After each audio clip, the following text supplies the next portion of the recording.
سميعا بصيرا والذي أرسل إلينا رسولا بشيرا ونذيرا وداعيا إلى الله بإذنه وسراجا منيرا. أما بعد، أعوذ بالله من الشيطان الرجيم. بسم الله الرحمن الرحيم.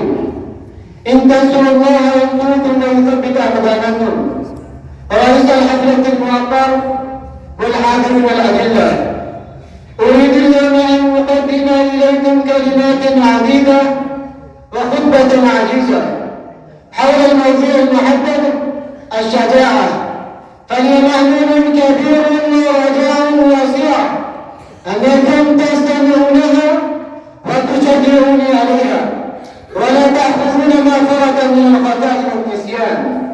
أيها المستمعون الكرام، قد تلوت آية قرآنية خلال الخطبة المسنونة وهي تدل على الشجاعة وتحث على ثبات دلالة بينة واضحة لا خفاء فيها، وإنكم تعرفون كل المعرفة أن الشجاعة هي الصفة المميزة الإنسان عن الآخر، لأنها هي مؤهلة الإنسان الفطرية الطبيعية التي تدفعه إلى التقدم والازدهار وتوصله إلى منزلة الرقي في حقول الأمل ومقدار الحياة كل الساعة، فيقوم بها الإنسان بأعمال دليلة لم تخطر على باله قط ولم تحدث بها نفسه أبدا، ولكنه يقوم بها بشجاعته وبصارته وجرأته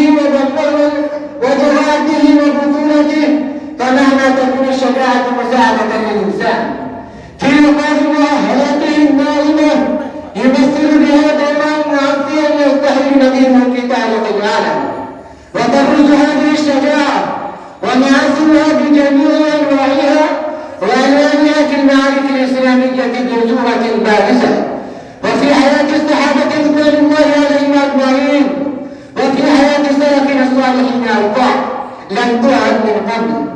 سادتنا زملائي، إنكم تعلمون أن سيد أبي جهل قد طبق جميع الأنحاء والأوجاع الواسعة ولعن المأثورون على طغيانه وعصيانه، ولكن قتل هذا السيد من صناديد قريش غلامان صغيران بشجاعتهما وفتوتهما حتى أوصله إلى النار. أكتفي بهذه الكلمات.